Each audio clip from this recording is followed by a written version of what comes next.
Hey folks, welcome back to What's Next. My name's Nastya, I'm Senior Community Manager here on Total War, and today I'm joined by familiar faces.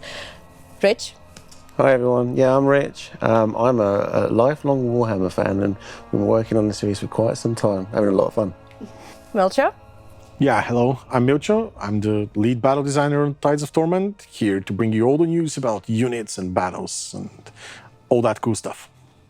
And of course, Todor.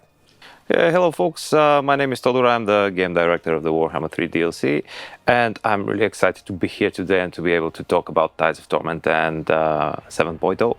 Awesome. Well, as you just mentioned, today we're going to be talking a little bit more in detail about our third faction of Tides of Torment, which is High Elves. But before we dive into that and talk all about that, let's address the delay that we informed our players earlier in July. Todor, can you share a little bit more about that decision? Yeah, absolutely. First of all, we all realize that these have been a bit of disappointing news for our players, but the reasons why we opted for a delay is that we brought the DLC to a playable state. We started playtesting it, we got feedback, and it turned out that it wasn't hitting the quality bar that we had set for ourselves. And this is why we needed more time to ensure that the first day experience for our players is the one that they would like to see. Yeah, absolutely. We know that every character and faction that we add to the game is so important. Everyone's got their favourites, and we just want to do them right and do them justice. So it'll be great to talk about High Elves today and what we're doing there, and how we're bringing a few little extra bits in, sprinkling some extra magic right. Yeah, we're excited by it. Todor, do you have a release window for us? Well, right now we're thinking about releasing Tides of Torment somewhere in late October. Thanks so much. Thank you for the update. Stay tuned for more information on our socials. Back in July, we revealed that Acelin is indeed our third legendary lord for Tides of Torment. So it won't come as a surprise that we're talking about him today. So tell us more. Oh, he's one I've been waiting for so long to get my hands on to get into the game, because he's quite different to the High Elves that we've currently got.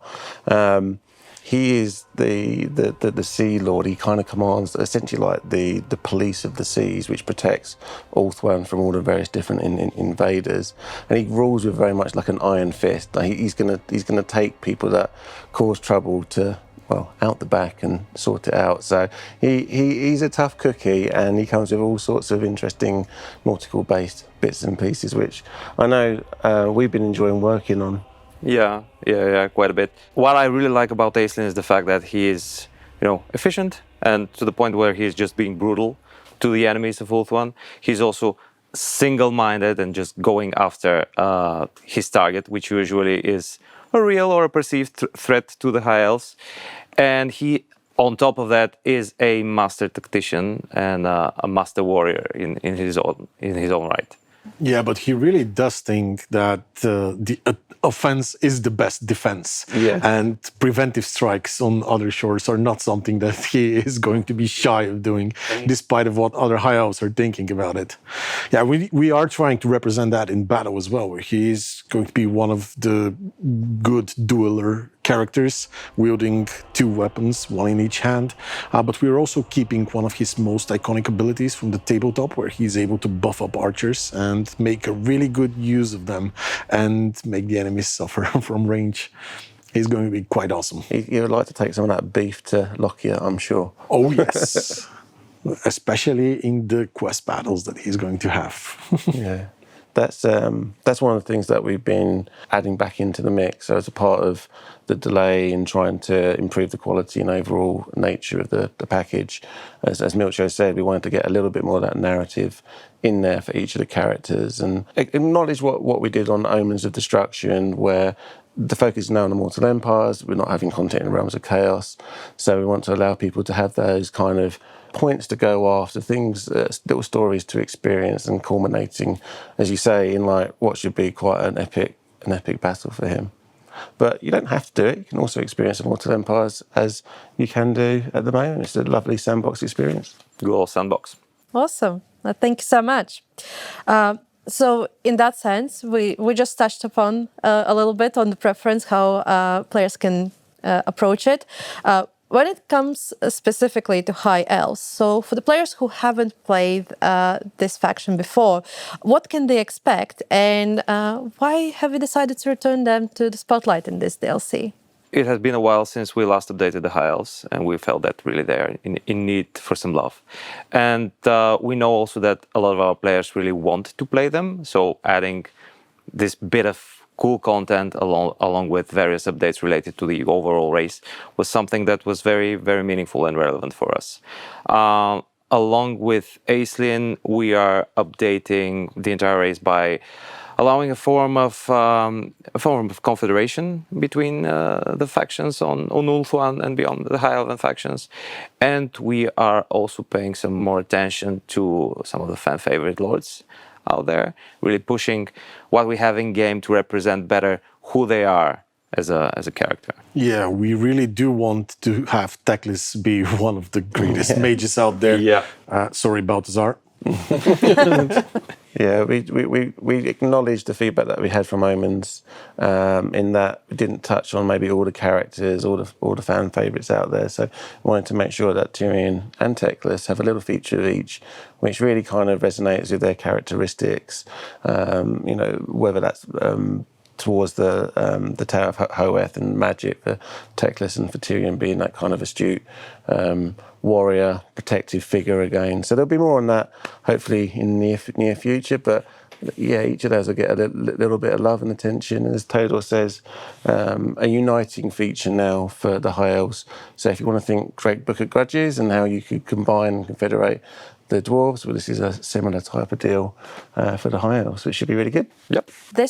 The DLC and this update brings some spicy new units. So I'm looking at you, Milcho. Oh, yes, of course. Who you are excited to talk about today? There's a ton of units that I want to showcase, but unfortunately we'll be just talking about a few of them right now.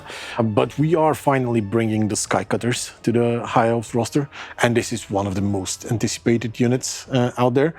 For those of you that don't know, those are basically flying chariots pulled by a great eagle through the sky, so they can be extremely menacing and shape the tactics on the battlefield. We have two variants of those units. One are just going to be armed with archers on top that are going to be shooting at enemies, while the others are going to have bolt throwers on them. So imagine having a bit of an artillery piece on a highly mobile sky chariot, basically, and this can be quite exciting. Of course, we are also making them as a mount for certain characters, not all High Elf characters, but Acelin, for sure, is going to be able to mount one of those and bring it into battle. But this is not all, of course. We are leaning really heavily into the nautical theme with this faction, and so we are adding a lot of other units that are very flavored in that. With this being the Oceanids and their big brother, the Sea Elemental. So basically, those are water-based creatures. The Oceanids are monstrous infantry that are pretty much designed to take the blunt force of enemy attacks and withstand them, because them being made out of water, they are highly resistant to certain types of damage. I do suggest you bring some magic attacks against them if you want to be fighting them. And the Sea Elemental himself is also kind of this big monstrosity that is extremely good against enemy infantry, also having that special resistance, being an elemental as well, made out of pure water.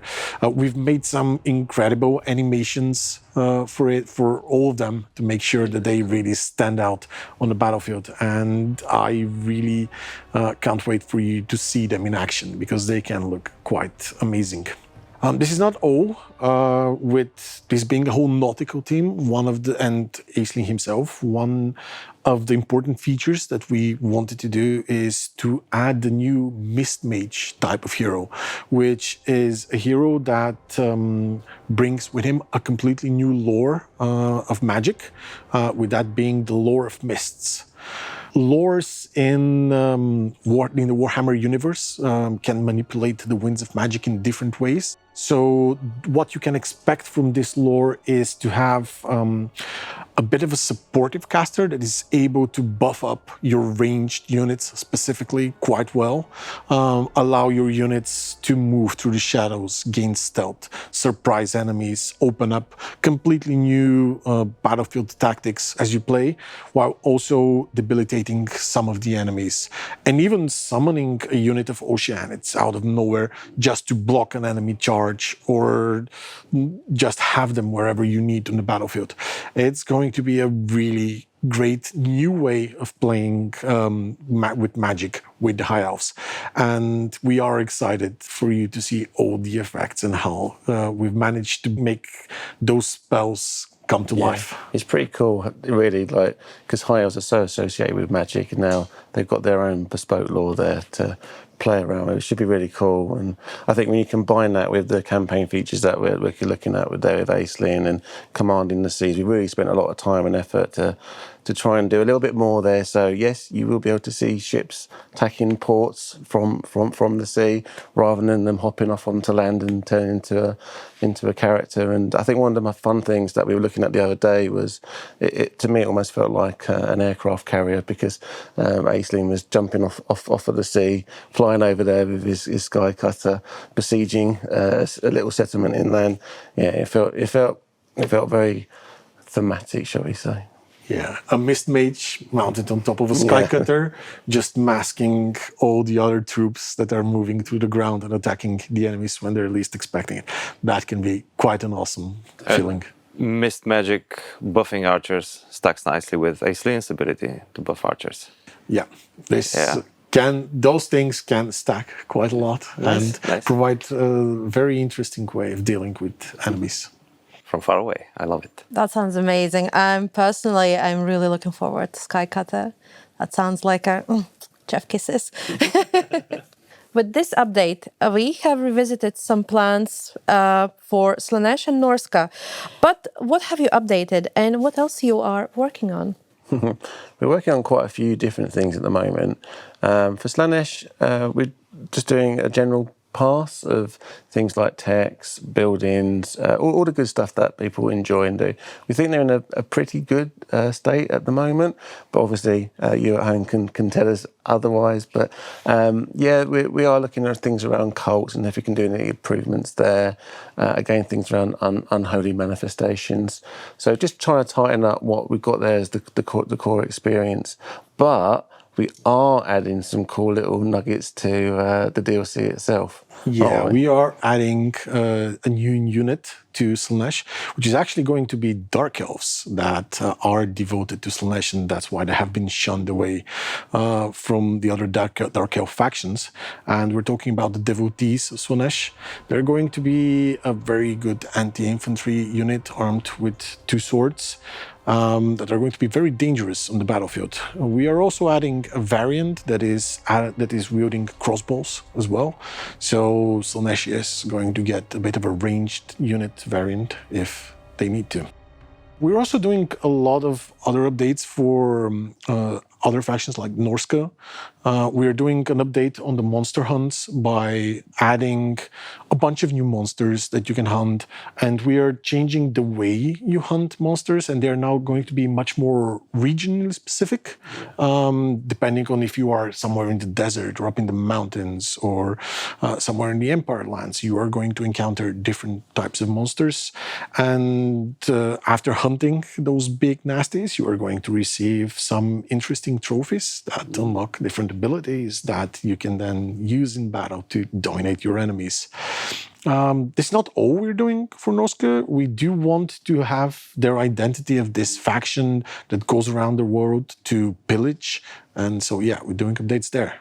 We were trying to picture in our minds that the entire process of, the Norskans coming and marauding and taking spoils away. So we're trying to figure out an interesting and engaging way to portray this sort of a logistics around the loot from someone's poor settlement, likely an empire settlement. One more thing about Norskans and Sail in particular, because this is something that might be interesting to our players, is when you get Sail, you in fact get every Norskans unit, right, Milcho? Yeah, that's correct. Even though Norska was originally a DLC faction, if you get the SEO faction pack, you are still going to receive all the units that originally were released, like all the Marauders, the Mammoths as well. So you can really feel like a Norskan. Yeah, that's right. But if you want to play as Wolfic or Throg, you're still going after the original DLC to have fun with them, and they're getting some updates and improvements too as well. So Throg's getting some content around being the king of trolls, which you might have heard about before, and obviously Wolfric's got his famous sea fang to zip him around in his ship around the world. So yeah, they're going to be good too. Yeah, can't wait for Seafang specifically. Speaking of Sail, is there anything specific in the works for him? Well, Sail is still this kind of cunning and manipulative character that can surprise his neighbors and his friends, let's say, with underhanded actions. And as we mentioned about Acelin, as Todor says, he does get his own narrative as well. So all three characters now have that as a part of their campaign feature set specific to them. Oh, that's very nice. I bet our community is going to be really excited about that. Do we have anything prepared for the Kala? Yeah, we've been going a little bit back to the drawing boards on her.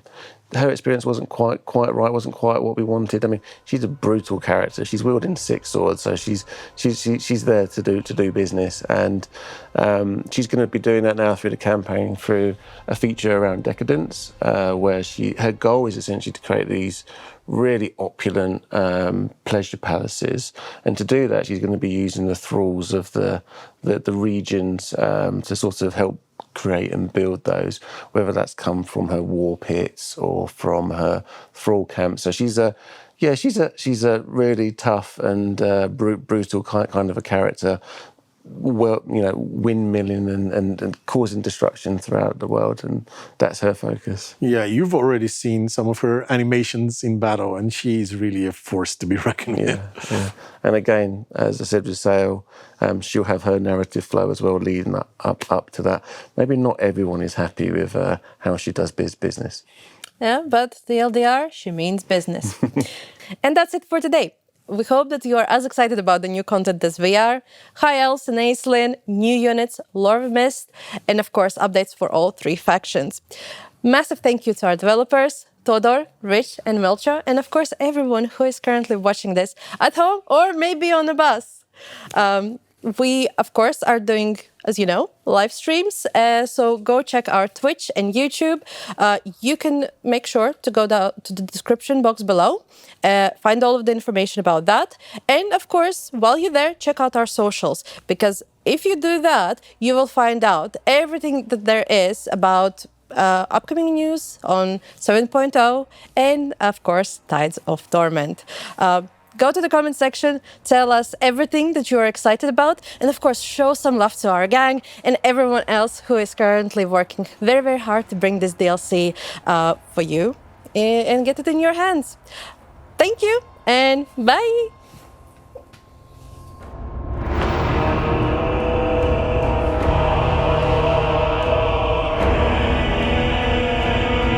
And that's it for today. Thank you so much for everyone who joined us today. Todor, Rich, Milcho, and thank you there we go. We have a blooper! We did it.